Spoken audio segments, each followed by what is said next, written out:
How NFL players got their jersey numbers. It's easy to focus on the aesthetics of jersey numbers in the NFL. Some numbers just look good on full display, and some numbers fit certain positions better than others. What gets lost, though, are the origins and personal attachments to each jersey number.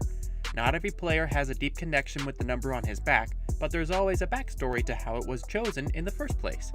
When it comes to Tom Brady, fans are having a hard enough time digesting number 12 leaving the Patriots for the Buccaneers.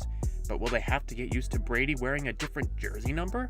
Well, that aside, today we look at how NFL players got their jersey numbers. Let's get it on. Number 1, Vernon Davis.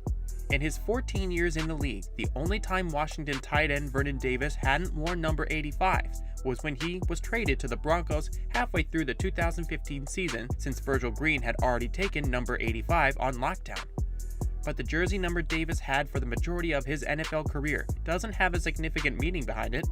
"I just grabbed number 85 when I was a rookie and stuck with it," Davis said in a past interview. "When I came to Washington, I decided to go back to it just because I've always worn it." However, Davis did say that there was a minor reason he selected the number 18 he wore in college at the University of Maryland. "I wore 18 at Maryland because that's how old I was when I decided to go there," Davis said with a laugh. Tight ends in the NFL are only allowed to wear numbers in the 40s and the 80s, so that means Davis couldn't wear number 18 as a professional. Number 2, Darwin Thompson. Sentimentalism can be another reason why a player chooses a specific number. That's the case for Chiefs rookie running back Darwin Thompson, who has a special bond woven into his number 25 jerseys. Jamal Charles wore that same number for 9 seasons in Kansas City, where he racked up 7,260 rushing yards, 2,457 receiving yards, and 63 total touchdowns. He's the franchise's all-time leader in rushing yards and ranks 4th in the NFL in yards per carrying. Needless to say, he's a Chiefs legend. Thompson met Charles during a pre-draft visit with the team and started to form a relationship that would allow him to ask Charles for the jersey number. "I look at my life as God's plan. I came on a top 30 visit here, and I got to meet Jamal Charles.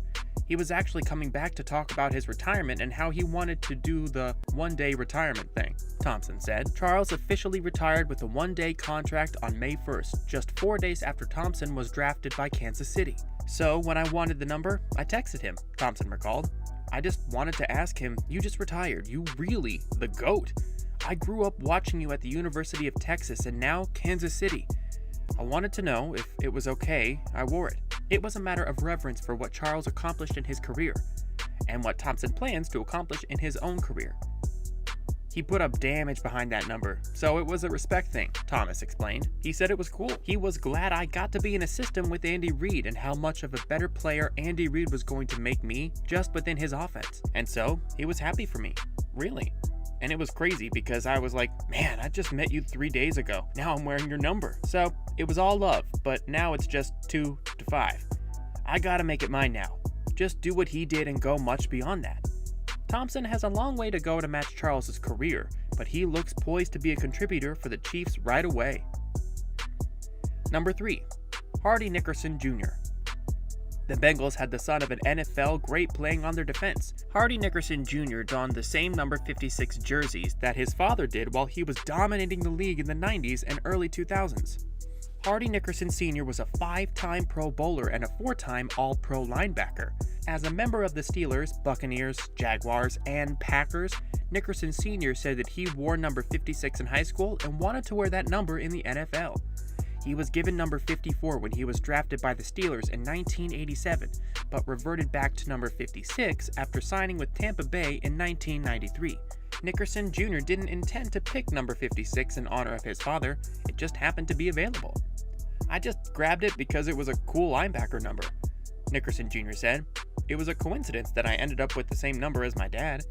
Nickerson Jr. had been a staple in the Bengals linebacker rotation from when he joined the team in 2017 as an undrafted free agent. Over the next 2 seasons, he's logged 676 defensive snaps for the Bengals. He may not have reached the peaks his father did, but he's doing his father's number proud.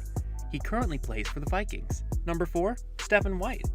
Stephen White has a colorful history with his jersey number. It all started at the University of Tennessee, where he didn't have much choice with his initial jersey. Well, I get to Tennessee and I was by far the lowest ranked recruit in our class. I got there in 91 with Heath Schuler after all. Every other dude's high school bio was pages long, mine was a paragraph. So somehow I ended up with number 64, White said. As we all know, defensive linemen should not be wearing jersey numbers in the 60s. Evidently there was some old-time great Vole linebacker who wore number 64, like the 30s. But hey, I know as much as anybody that at that point, I'm the lowest man on the totem pole, White recounted. So I figured I'd wait till I was actually contributing to ask for a number change. By the time White was a junior, he was starting for the Volunteers but still wearing that unsightly number 64 jersey. He tried to change his number throughout his college career to no avail. Sophomore year, I asked to change to 45. Nope. They had already promised to recruit that number.